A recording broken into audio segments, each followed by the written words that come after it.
Concluyen las actividades del Festival Internacional de Música de Morelia. Tenemos el reporte del fin de semana.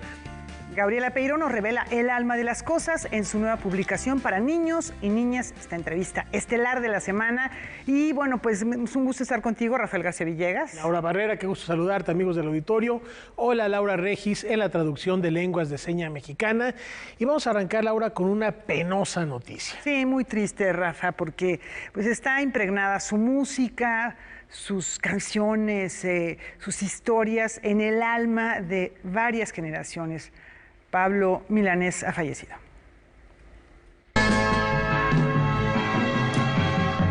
Yo no te pido que me bajes una estrella azul. El fundador y artista del sonido de la nueva trova, el cantautor que con su música se convirtió en un referente de la identidad y la cultura cubana, Pablo Milanés falleció a los 79 años en Madrid.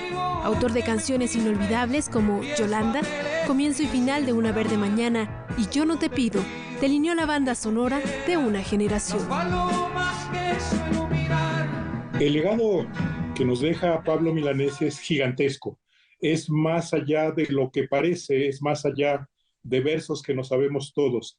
Es efectivamente el legado de un cambio social que es la Revolución Cubana y su influencia, su irradiación en todo el planeta.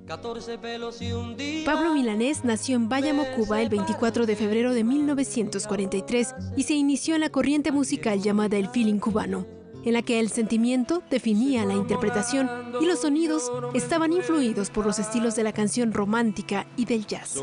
Con más de 40 materiales discográficos que lo sitúan entre los nombres indispensables y más universales de la música iberoamericana, el autor de canciones políticas como La vida no vale nada musicalizó versos de los poetas José Martí y Nicolás Guillén.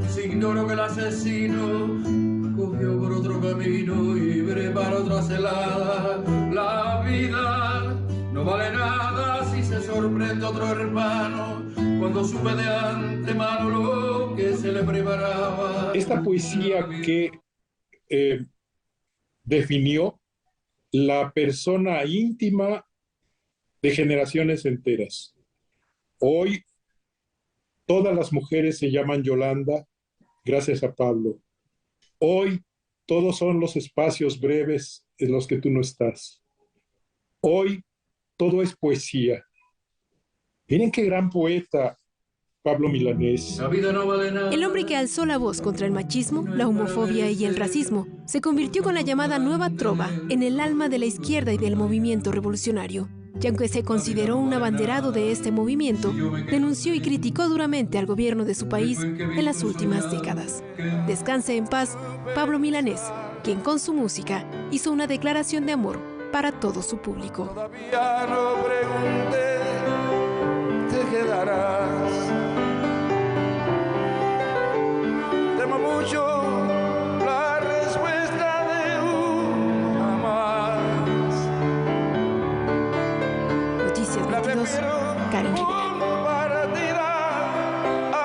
Antes que vaciar mi vida, no es perfecta. Tantas generaciones marcadas por su música, temas como el que escuchábamos, El Espacio, Yolanda, Para Vivir. En fin, descanse en paz, Pablo Milanés. En otros temas, Sarjá está listo para abrir una ventana a su cultura desde la FIL de la Perla Tapatía. Sharjah presentó el programa con el que participará en la Feria Internacional del Libro de Guadalajara 2022. La tercera ciudad de los Emiratos Árabes Unidos llevará una delegación integrada por más de 20 autores y realizará 27 actividades culturales, literarias y sesiones de debate durante 9 días. There is going to be a play which is dedicated for children. And beside that, there is lots of workshops are going to be conducted at the pavilion itself for children who is going to visit our pavilion. Beside that, we have worked on a program or a project. It is a joint project between the Emirati illustrators and the Mexican illustrators. Sharjah recibió el título de Capital Cultural del Mundo Árabe en 1998 y Capital Mundial del Libro por la UNESCO en 2019. A la FIL llegará con 57 libros traducidos del árabe al español que incluyen novela, poesía, investigaciones científicas y literatura de viajes, así como literatura infantil. Además, llevará al público a tener un acercamiento con el arte milenario de su caligrafía. Entre los autores se espera la presencia de poetas que abordan temas relacionados con el feminismo y de escritores de literatura infantil, así como la participación de la banda tradicional de esta región del mundo. Noticias 22, Karen Rivera. La memoria de Mario Lavista sigue encontrando ecos. Su herencia va más allá de la música. Su legado como maestro y compositor fueron los temas que se abordaron durante el homenaje póstumo a Mario Lavista en el Colegio Nacional. Mario era nuestro maestro de composición y de análisis musical. Pero Mario era mucho más que eso. Las clases trataban de poesía, de pintura, de filosofía, de danza, de literatura y, por supuesto, de música. A través de sus clases aprendimos a leer la poesía que había inspirado grandes obras musicales y a leer la interpretación que los compositores habían hecho de esos textos. Además de impartir clases en el Conservatorio Nacional, Mario Lavista fundó la revista Pauta, un espacio dedicado a la música y su relación con otras expresiones artísticas. Pauta misma como revista, digamos como un espacio de pensamiento y de reflexión, pues es un espacio donde se cruzan todo el tiempo las diferentes disciplinas. Y mi papá, en su forma de concebir y de relacionarse con el mundo, era así. Como compositor, Lavista exploró las nuevas posibilidades técnicas y expresivas que ofrecían los instrumentos tradicionales. En un mundo dominado por el estruendo y la disonancia, Mario Lavista creó atmósferas sonoras de inquietante sutileza. Mario siempre se mantuvo fuera de las llamadas vanguardias para seguir su propio camino. Su poderosa fuerza inventiva lo coloca en un lugar privilegiado de la música mexicana del siglo XX y XXI.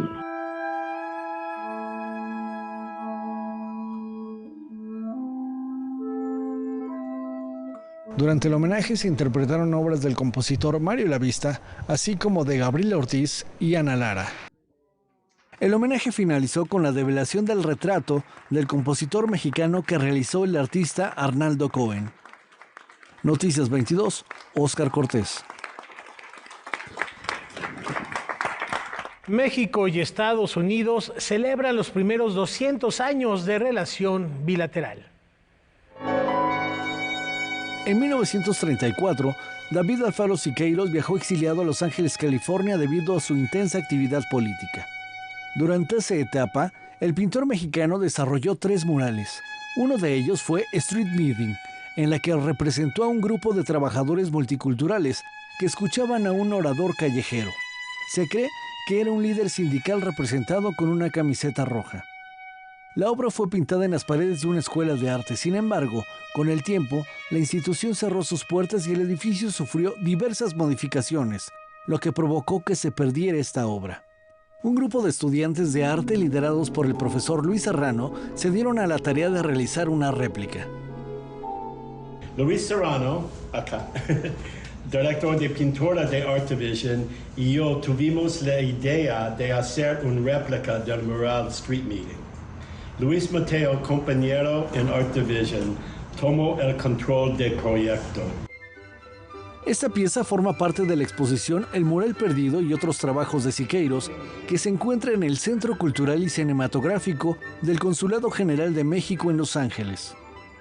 But thanks to the work of Dan McClure, Luis Serrano, and Luis Mateo, we can hear Siqueiros' message clear and loud and feel overwhelmed by his political conviction and responsibility with the best causes of the humanity.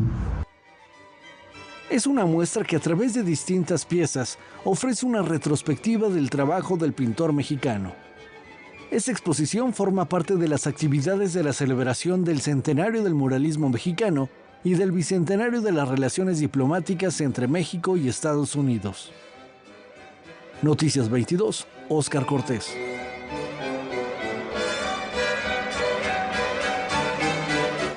Tenemos mucho más al regresar de la pausa.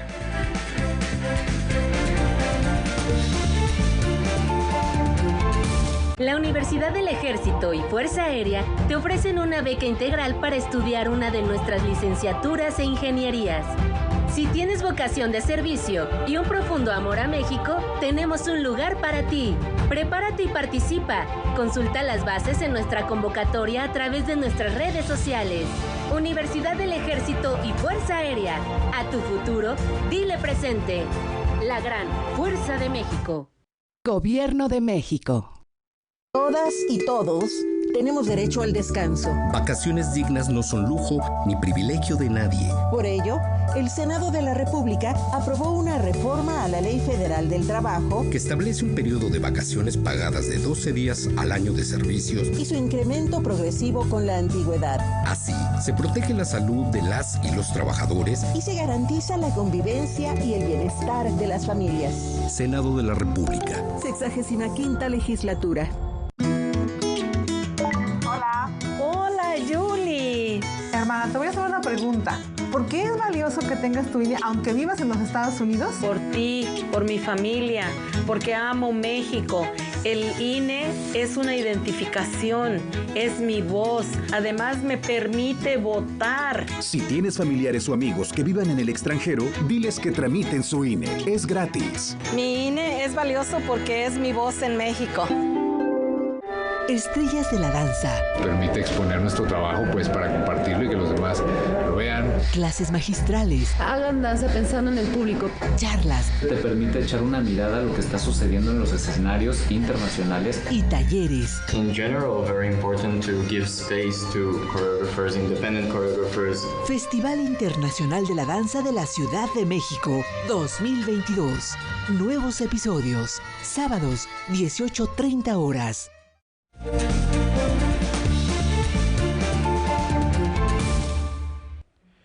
Las tradiciones artesanales, la riqueza literaria convergen en pro de nuestro patrimonio. Las obras de los artesanos y artesanas ganadores de los concursos nacionales de nacimientos, el Gran Premio de Arte Popular, los Grandes Maestros y el Nacional de Textiles, ahora podrán ser consultadas en las bibliotecas del país, gracias al convenio de colaboración que firmó el Fondo Nacional para el Fomento de las Artesanías y la Dirección General de Bibliotecas. La finalidad de que todos los catálogos que tiene Fonart de los artesanos del país puedan llegar a las bibliotecas de México y que de esa manera ayudemos a difundir y que todos los usuarios de bibliotecas, que son muchísimos en todo el país, pues tengan también acceso a estos materiales. Estos catálogos documentan el trabajo que realizan los creadores de todo el país. Hemos agregado, a diferencia de otros años, a estos catálogos una introducción general explicando el motivo de estas obras y a su vez un glosario de términos, así como un directorio de los artesanos para que se puedan vincular directamente los propios artesanos entre sí o la gente que tenga interés en su compra. Estos ejemplares también estarán disponibles de forma gratuita en su versión digital a través de la página del Fonart y de la Dirección General de Bibliotecas. Es por ello que celebramos esta alianza y pues los artesanos más, ¿no? Ahora ya tenemos los 4 catálogos impresos del 2019 y vía digital del 2020. Este año terminaremos finalmente el del 21 ya de manera digital y esperemos ya en el próximo año tenerlos todos completos de manera digital y impresos para el disfrute de todos nosotros. Esta alianza tiene el propósito de difundir las piezas artesanales y valorar su riqueza cultural.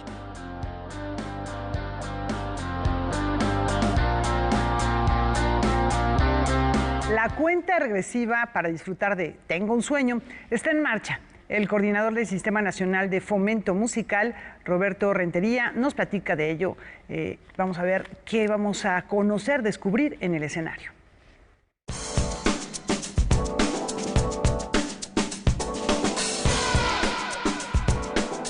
Me integré por compañeros de la escuela. Una compañera estaba en la orquesta y me invitó a unirme y pues me inscribí y con el tiempo me fue empezando a gustar y me quedé. Fue mi primer concierto, fue muy emocionante la sensación y decidí quedarme y continuar.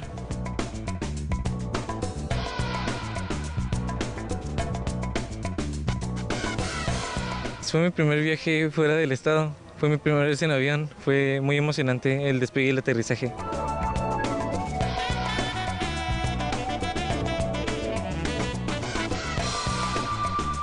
Ensayamos las piezas que vamos a tocar, calentamientos, practicamos la afinación en base al oído.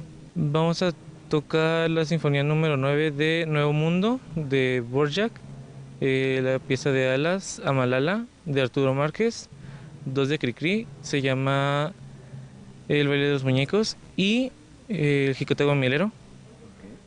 Y vamos a tocar Esto es Guerrero. Son muchos ritmos nuevos para mí y notas muy agudas que definitivamente voy a tener que ensayar bastante. Pero sí se puede. Sí, sí se puede. Es sencillo una vez que le entiendes al ritmo.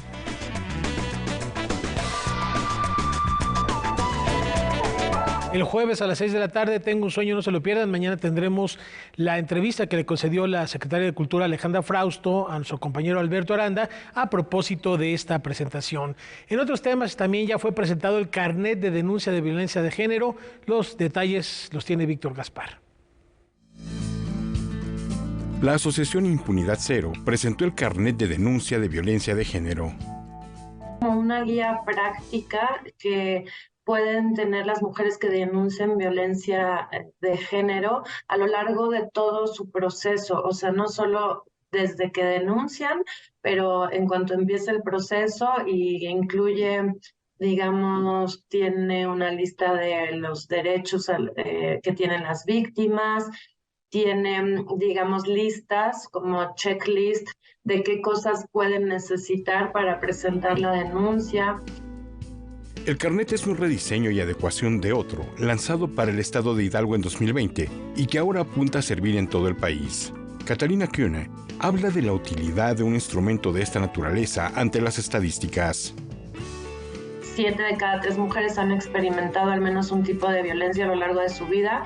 De esas, 51% es violencia psicológica, 49% violencia sexual, 34.7 violencia física y 27.4 violencia económica, patrimonial o laboral. Sé que suman más de 100, pero obviamente hay combinaciones, ¿no?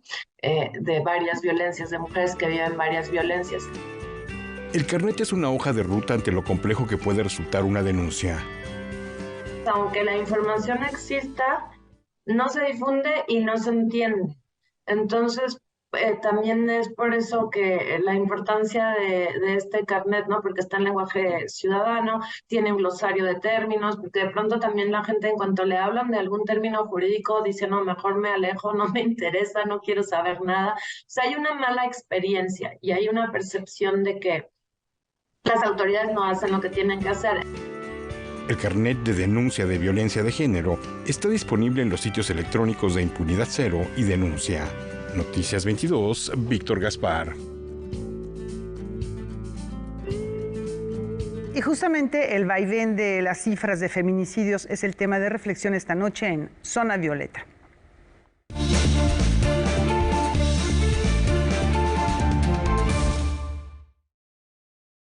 Muy buenas noches. ¿Qué pasó en los últimos 3 meses para que repuntaran los feminicidios en el país? Los últimos datos dados a conocer por las autoridades federales de seguridad dan cuenta de un aumento de casi un 10% de muertes violentas de mujeres entre agosto y septiembre, al pasar de 71 a 78 casos. Pero además el contraste es mayor con julio, cuando la cifra se situó en 59 feminicidios. ¿Qué nos dicen estos datos? En total, 711 mujeres han sido asesinadas en lo que va de este año. Las cifras muestran tendencias oscilantes. Por ejemplo, los meses con mayor número de casos fueron enero, febrero, abril y mayo. Junio tuvo el pico más alto de feminicidios con un total de 93, frente a julio, que tuvieron un descenso histórico considerable. ¿Cómo interpretar este vaivén estadístico? Algo nos estará indicando. ¿Cuándo veremos una tendencia a la baja de manera permanente? Lo cierto es que la vulnerabilidad de las mujeres se percibe en otras estadísticas. De acuerdo con la Encuesta Nacional de Seguridad Pública Urbana del INEGI, el 70.5% de las mujeres se siente insegura en el lugar donde vive, frente a un 57.2% de los hombres. Las ciudades donde las mujeres se sienten más inseguras para vivir son Fresnillo, Zacatecas, Naucalpan, en el Estado de México, Ciudad Obregón, Sonora, Irapuato, Guanajuato, Colima y Coatzacoalcos, Veracruz. En la Ciudad de México, las alcaldías donde se siente mayor inseguridad por ser mujeres son Cuauhtémoc, Iztapalapa, Azcapotzalco y Tláhuac. Los sitios a nivel nacional donde sienten mayor riesgo son en los cajeros automáticos y en el transporte público, muy al parejo con los hombres. Los datos estadísticos siempre son fríos, pero contundentes. Habría que esperar estrategias para contrarrestar los riesgos y las formas de combatir cualquier tipo de violencia hacia las mujeres. ¿Qué se está haciendo y qué no se está haciendo? ¿Qué debemos hacer como ciudadanos para ayudar a que menos mujeres se sumen a la cifra negra? ¿Es la impunidad y la normalización de la violencia lo que no está permitiendo combatir de fondo el problema? Un paso importante, sin duda, tener estadísticas sobre la violencia que se ejerce en contra de las mujeres en todas sus modalidades y en sus trágicas consecuencias. De lo que se trata ahora es de encontrar la manera de poner un freno a la muerte de mujeres en este país. Ya no más feminicidios. ¿Cuándo llegará ese día? Muy buenas noches. Preocupante reflexión, Pati. ¿Cuándo llegará ese día? Esta noche en Debate 22, Gaby Tlaseca nos invita a conocer Rutopía Turismo para conservar el patrimonio cultural, y para este fin platica con el cofundador de este proyecto, Emiliano Iturriaga Tobar. No se pierdan esta conversación al término de Noticias 22. Por lo pronto, una breve pausa. Regresamos.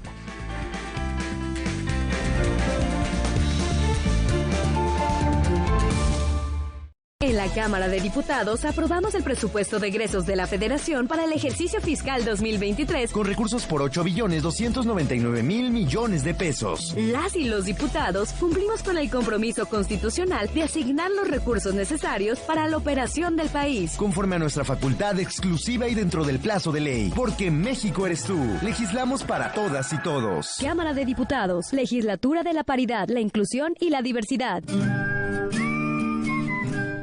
Nos encontramos con el doctor Alejandro de Ávila para conversar en torno a la riqueza que se encierra detrás de un jardín etnobiológico.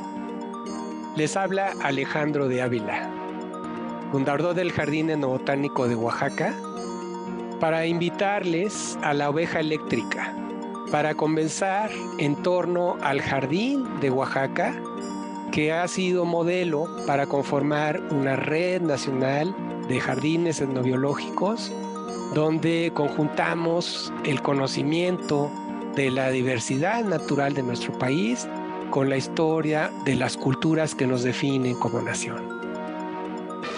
Martes, 21:30 horas. Para Santiago Roncagliolo, las historias son buenas cuando hablan de algo que se guarda en silencio. Como gente que actúa en nombre de Dios, en nombre del bien y en nombre del amor, termina destruyendo a lo que se supone que debe amar. Y justo los silencios es la constante en su más reciente novela, Y líbranos del mal. Ha habido casos de abuso de la Iglesia Católica, las víctimas han tenido muy difícil denunciar. Cuando la gente no quiere que hables de algo, es de eso de lo que hay que hablar. Santiago Roncagliolo, segunda parte, Tratos y retratos con Silvia Lemus. Nuevo capítulo, miércoles 22 horas. En Historias de la Contingencia hablamos de hechos históricos. Por esta época hablamos de un tema que nos concierne mucho debido a la situación mundial, las pandemias. La historia del mundo de la mano de historiadores. Hechos, lugares y fechas sobre las pandemias que azotaron al mundo. Cada vez es más claro para nosotros que no es la primera vez que nos enfrentamos a una pandemia de las magnitudes del COVID-19. Historias de la Contingencia. Martes, 17:45 horas.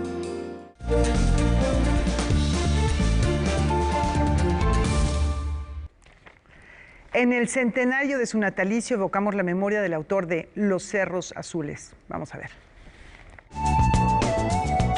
El solitario Atlántico fue una de sus novelas más representativas, en la que mostró cómo la inocencia de un niño se enfrenta a las contradicciones de un mundo que no comprende. De este tipo de historias fue creador el escritor Jorge López Páez. Originario de Huatusco, Veracruz, nació un 22 de noviembre de 1922 y su literatura se caracterizó por su tono irónico, satírico y cotidiano. Autor de títulos como Hacia el amargo mar y Los invitados de piedra, recibió el premio Javier Villaurrutia en 1993 por Los cerros azules y el Premio Nacional de Ciencias y Artes 2008 en el área de lingüística y literatura. A 100 años de su natalicio, hoy recordamos al escritor que recurrió a los recuerdos de su infancia para transmitir emociones. La Casa Dante Alighieri en México celebra su aniversario 120 con un programa de actividades que no se pueden perder. La institución más importante en el campo de la promoción y difusión de la lengua y cultura italiana en el mundo cumplió 120 años en México. La primera Sociedad Dante Alighieri en Italia se fundó en 1889 por un grupo de intelectuales, entre los cuales un poeta, premio Nobel, Giosuè Carducci. El objetivo era de promover la cultura, el idioma italiano, pero no como ahora en todo el mundo, sino en los países donde había muchos connacionales italianos, emigrantes, para que no perdieran el contacto con la madre patria. Desde 1902, esta asociación ofrece en México cursos, talleres, conciertos y exposiciones. Además cuenta con un acervo bibliográfico con más de 11,000 ejemplares. Ahora, obviamente, la Dante Alighieri está difundida en todo el mundo. Hay 450 sedes y en todo el mundo son centros para que las personas que aman la cultura italiana puedan aprender el idioma, pueden frecuentar eventos culturales. Para conmemorar este aniversario, la Casa Dante Alighieri ofrece una muestra dedicada a Leonardo da Vinci. Son todas obras de artistas mexicanos expuestas ahí en nuestra sede histórica con el tema Leonardo da Vinci y sobre todo la última cena de Leonardo. Además, en pocos días comenzará la Semana de la Cocina Italiana en el mundo. Tenemos cursos de pizza con pizzeros profesionales, tenemos catas de vinos italianos, entonces hay espacio para todos. Los detalles de las actividades se encuentran disponibles en su portal y sus redes sociales. Es buena oportunidad para conocer nuestra sede. Noticias 22, Óscar Cortés. Concluyeron las actividades del Festival de Música Miguel Bernal Jiménez. Este es el reporte del fin de semana. Amigos de Noticias 22, los saludamos con muchísimo gusto. Atrás de mí, como pueden ver, está el Teatro Matamoros de la ciudad de Morelia. Aquí se ha llevado a cabo la ceremonia de clausura del Festival de Música de Morelia Miguel Bernal Jiménez. Tras 9 días de intensas actividades, más de 40 conciertos e invitados de países como Austria, Colombia, Malasia, Estados Unidos y la República Checa. Precisamente con un cuarteto proveniente de ese país, iniciamos nuestro resumen de este último fin de semana de actividades. Al interior de la majestuosa Biblioteca Pública de Morelia, ubicada en un antiguo templo religioso del siglo XVII, se presentó la noche del viernes el cuarteto Janáček, agrupación con 75 años de historia y que, gracias a su calidad interpretativa, se ganó el derecho a utilizar el nombre del reconocido compositor checo Leos Janáček. Precisamente de este autor fue la primera pieza del programa que el cuarteto ofreció y que cautivó al público por su intensidad interpretativa. Por sugerencia del festival, el conjunto checo incluyó en su programa la pieza Reflejos de la Noche, a manera de homenaje a Mario Lavista, a un año de su deceso.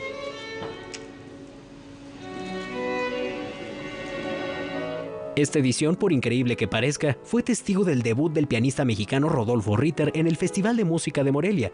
Su presentación no pudo ser mejor. El intérprete llevó a la ciudad de la Cantera Rosa un programa dedicado a la obra pianística de Manuel M. Ponce, de quien está por cumplirse el aniversario 140 de su nacimiento. Desde hace años, el maestro Ritter lidera un proyecto que busca la grabación de la obra integral de Ponce. El proyecto como tal lleva muchos años, al menos 10 años, que llevo haciéndolo de una manera más formal, con más orden, y formalmente llevo 2 o 3 años grabando y ya empezando a registrar esta música. Por ahora, el pianista ha incluido la grabación de 3 discos. La vastedad de la obra existente, incluidas muchas piezas inéditas, hace pensar al músico que habrá de grabar hasta 9 discos para ver concluida su labor. El recital que ofreció Rodolfo Ritter en el Palacio Municipal de la capital michoacana abarcó una muestra de sus estudios para piano, obras de su producción de carácter modernista y corte neoclásico, y una importante selección de mazurcas. Es increíble que haya tomado esta danza y que haya ahondado tanto. ¿Por qué? Ponce compuso 27 mazurcas. Se dice poco, pero es realmente la contribución más grande que hay desde Chopin. Como parte de la colaboración entre el Festival de Música de Morelia, Miguel Bernal Jiménez y Canal 22, este espléndido recital de piano que ofreció el maestro Rodolfo Ritter en el Palacio Municipal de Morelia, dentro de muy poco podrá verse en la pantalla del Canal Cultural de México. Les recomendamos que estén muy atentos a nuestra programación. Ahora, sin más, veamos lo que sucedió en la ceremonia de clausura. La ceremonia de clausura estuvo encabezada por la Orquesta Sinfónica Sinaloa de las Artes bajo la batuta de Miguel Salmón del Real. La agrupación, una de las más consolidadas del norte del país, deleitó al público que se dio cita en el Teatro Matamoros con la interpretación de la música orquestal que Silvestre Revueltas compuso para la película Redes de 1936. El momento estelar de la noche tuvo como protagonista al guitarrista Juan Manuel Cañizares, uno de los artistas flamencos más importantes del mundo, quien interpretó impecablemente el concierto de Aranjuez de Joaquín Rodrigo. Estar ahí en esa simbiosis de orquesta y guitarra, pues creo que es maravilloso cuando un músico, por ejemplo, clásico, no tiene que licuarse con un músico flamenco, o sea, no tiene que perder su personalidad y viceversa. Precisamente el cometido de estar aquí hoy, ¿no? El poder hacer partícipe al público de ese diálogo que vamos a mantener todos en el escenario. Luego de 2 años complejos debido a la pandemia, esta edición resultó ser un éxito, pues registró llenos totales. En los próximos años el festival buscará seguir aumentando su presencia en los municipios de Michoacán y en otras entidades del país. Mi abuelo, que era Miguel Bernal Jiménez, soñaba convertir a Morelia en la Salzburgo de América. Todavía nos queda un buen camino para lograrlo, pero bueno, pues vamos tras ese fin. Hasta aquí el resumen del último fin de semana de actividades de la 34ª edición del Festival de Música de Morelia, Miguel Bernal Jiménez. Y aunque falta un año, prepárense porque ya nos prometieron que van a echar la casa por la ventana para la 35ª edición. Con imágenes de Saúl Nieto y Juan Manuel Arcos, reportó para Noticias 22, César H. Meléndez. Gracias, César, por esta cobertura y por ese entusiasmo para hablarnos del Festival de Música Miguel Bernal Jiménez, que de verdad es un encuentro imperdible. Y a propósito de música, también la poesía y las artes visuales nos ofrecen una tregua en medio del caos. El pájaro y Una exploración al duelo, el amor, el gozo y el odio después de la pandemia. Un análisis sobre la vida y la muerte desde la música, las artes visuales y la poesía. Pandemonium, la tregua del caos, es una versópera rock de Michel Solano pensada como un ejercicio de catarsis para el público y los artistas.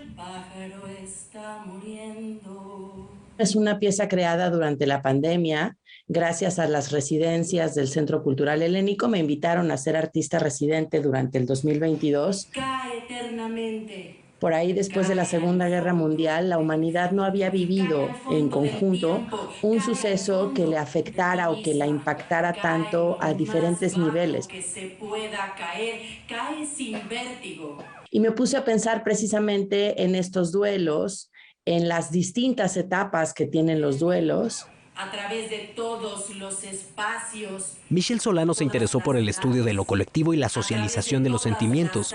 Su propuesta escénica no solo se aboca al dolor provocado por la crisis sanitaria de COVID-19. Cae y quema al pasar los astros y los mares. Hay otras pandemias que han sucedido simultáneamente. Está la pandemia de los feminicidios, está la pandemia de la violencia, está la pandemia de la indiferencia, de la marginalidad. A partir de eso empecé a trabajar sobre el hilo conductor y la trama de esta pieza escénica, para la que escribí una partitura narrativa en donde dejé de lado la ficción completamente y me puse a trabajar en una pieza que lograra socializar el dolor y vernos reflejados todos ahí. Para esta versópera rock, con 7 artistas en escena, la directora creó la banda de Los Asintomáticos a manera de juego sarcástico y con una intención de hacer una crítica política. Cuando pensamos en los síntomas de las enfermedades de estas pandemias, todas estas enfermedades provocadas, distinguimos que tienen que ver con una serie de síntomas y nosotros queremos ser asintomáticos de todo eso, ¿no? O sea, de la indiferencia, de que no te importen los otros. Pandemonium, la tregua del caos, se presenta todos los jueves y viernes a las 8 de la noche en el Foro La Gruta del Centro Cultural Helénico. Habrá funciones hasta el 25 de noviembre y en la última función, dado que esta se realiza en el marco del Día Internacional de la Eliminación de la Violencia contra la Mujer, todas las asistentes obtendrán un boleto a precio especial. ¿En dónde están? Noticias 22, Rodrigo Peredo. ¿Cuál es el viento que los quema? Bueno, recuerdan que platicamos acerca del sistema sísmico nacional, de la prevención, del conocimiento acerca de los movimientos telúricos en nuestro país. Bueno, pues vamos tras el rastro de las grietas del pasado para fortalecer justamente ahora, en esta segunda parte de este reportaje, la cultura de la prevención.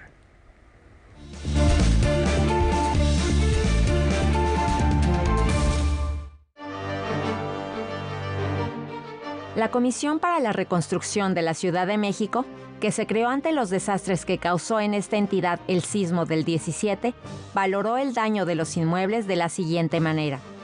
Daños menores, equivalentes a vidrios rotos y desprendimiento de aplanados o plafones. Recuperado, referente a inmuebles listos para ser habitados.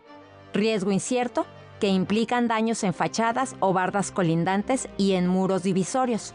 Y daños estructurales, que implican afectaciones mayores que requieren dictamen del corresponsable en seguridad estructural.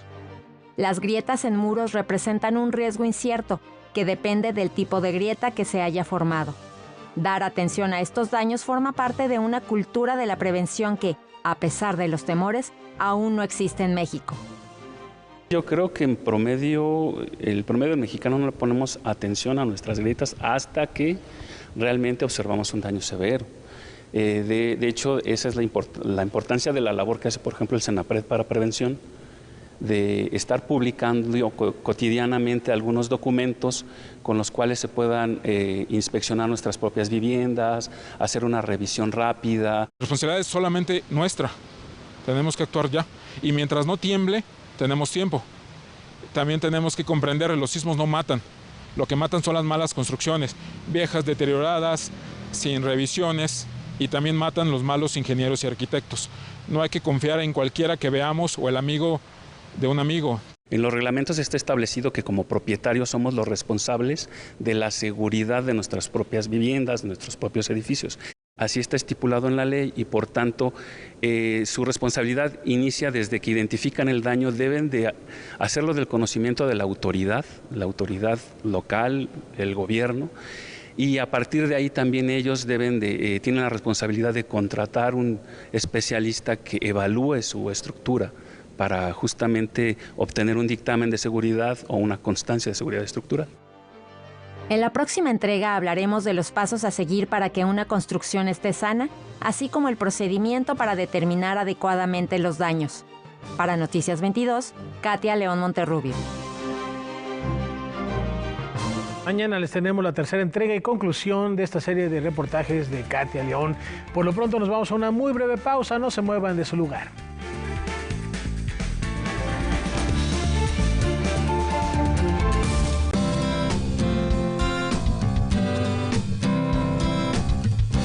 Como audiencia, tienes derechos.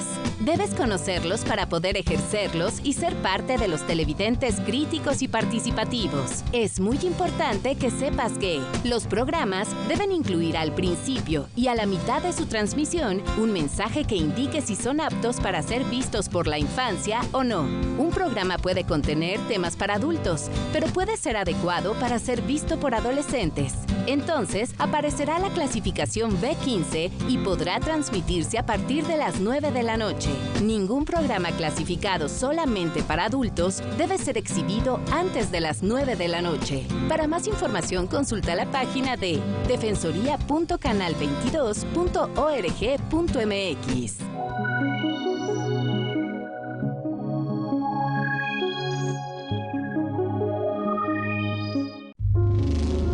Durante mucho tiempo en México, el voto no contaba. La decisión sobre quién gobernaba se tomaba desde el gobierno. Y gracias a la lucha ciudadana, México cambió.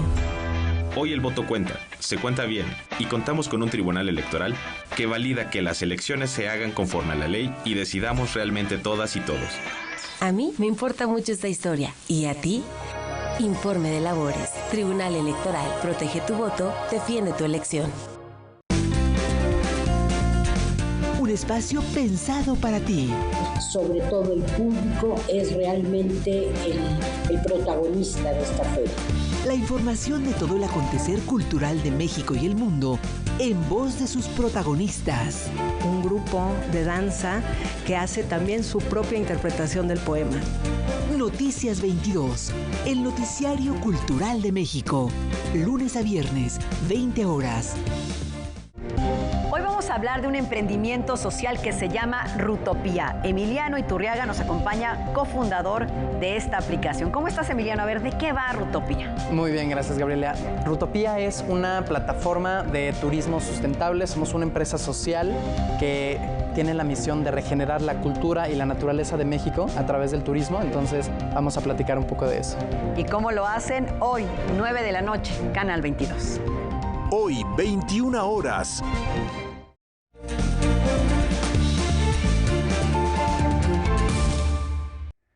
Sonido, filosofía y arte convergen en la propuesta de Hugo Lugo. El pasado 17 de noviembre se inauguró la exposición Todo cae en silencio, del artista visual Hugo Lugo, en la Galería Alfredo Guinocchio. La propuesta fue hacer una exhibición solo de piezas en relación a bocetos y estudios que hacen como esta referencia a la hoja de papel corriente y todo un mundo de posibilidades que se pueden hacer sobre esa superficie, ¿no? En esta muestra se marca un parteaguas en la obra artística de Lugo, enfatizando más en la filosofía de su arte. En esta serie específicamente, yo tenía como visualizado el título de la exhibición. Por alguna razón me hacía eco desde hacía tiempo, que es Todo cae en silencio. De algún modo tuvieran una relación con la idea del sonido, ¿no? De la percepción de ciertos ruidos o sonidos en la naturaleza.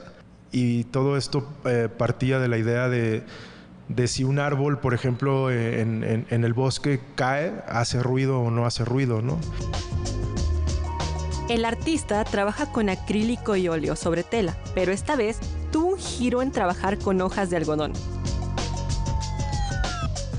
Pues hay una serie de piezas que creo que desde mi perspectiva pueden conectar con las personas de algún modo, y eso es lo que me interesa como artista, hacer como una especie de conexión, ¿no? Que haya algo que esté en el trabajo que le pueda hablar a otros. Eso siempre ha sido como lo que me ha interesado como artista. Para Noticias 22, Saraí Cedillo. Esta noche en Enfoque les presentamos esta conversación que estuvo Laura Barrera con Gabriela Peirón y que nos invita a descubrir dónde está el alma de las cosas. ¿La vemos? Vamos a verla.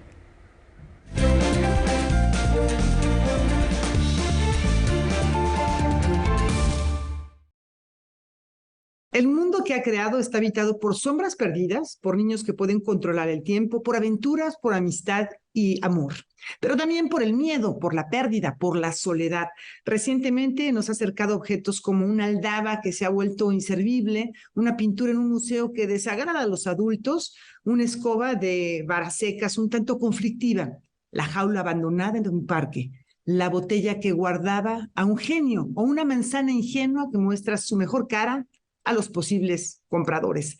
Gabriela Peiró nos habla de El alma de las cosas, libro escrito para público infantil que consta de 17 narraciones breves. Vamos a platicar de él. Gracias por esta comunicación, Gabriela, qué gusto. Gracias, Laura, igualmente.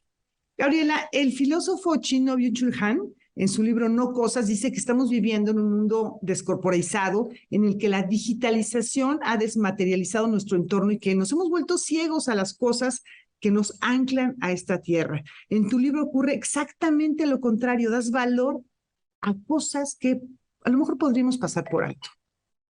Sí, sí, en efecto, las cosas pues nos han rodeado desde siempre, ¿no? Los instrumentos para sobrevivir, para fabricar nuestros alimentos, en fin, para hacer cosas, para crear, para todo, ¿no? Estamos rodeados de objetos. Sin duda, en esta época más que nunca, ¿no? Siempre estamos adquiriendo, pues eso, objetos, cosas que nos rodean y con las que nos relacionamos. Y la manera en que nos relacionamos con las cosas habla mucho de nosotros mismos. Eso por un lado, y por otro, también quise como tomar como tema los objetos, las cosas, porque en general, bueno, en los cuentos, en los relatos, incluso en los cuentos de hadas, son elementos clave, pero la narración no se centra en los objetos, la narración siempre es alrededor de las personas, ¿no? Entonces quise como ponerlos en escena a estos objetos que muchas veces, como dije, están ahí, son muy importantes, pero digamos que los reflectores no están sobre ellos. Y esa fue un poco la idea de este libro. Y en efecto, muchas veces en estas narraciones los objetos, como son protagonistas, hablan de sí mismos, en una cuestión un tanto animista, ¿no? Les das vida a estos objetos, hablan en primera persona.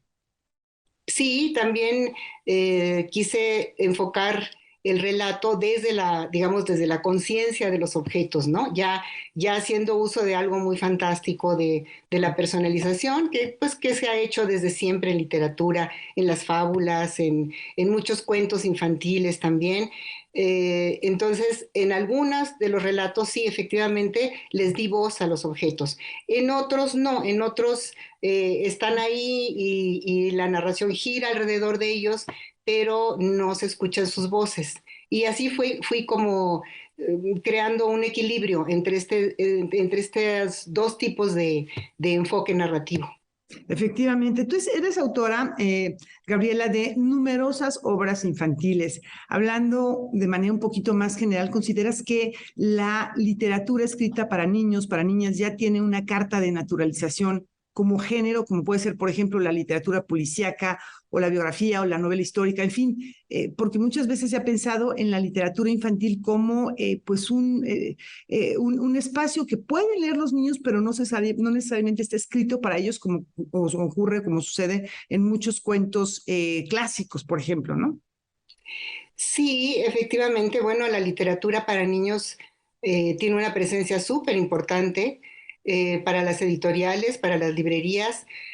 Es curioso esta clasificación de género, porque realmente pues no es un género. A mí me gusta pensar que es literatura, y cuando escribo mis cuentos, cuando escribo mis novelas para niños, quiero siempre tener eso en mente. Es literatura, antes que nada, ¿no? Las ilustraciones son un valor agregado al texto. En este caso son ilustraciones muy evocadoras, ensoñaciones que hacen uso de la distorsión.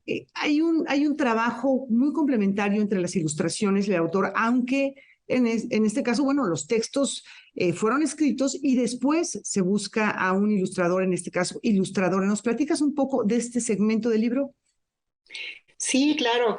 La ilustración en los libros para niños es como una lectura paralela, porque pues efectivamente cuando abren el libro están leyendo o están escuchando el relato, pero al mismo tiempo están viendo ahí la ilustración que les proporciona otra interpretación del texto, porque si te fijas hoy en día la ilustración en los libros para niños ya no es solamente digamos, un acompañamiento del texto, sino que aporta muchos elementos que muchas veces no están ahí en el texto, pero que surgen a partir del imaginativo del ilustrador o ilustradora.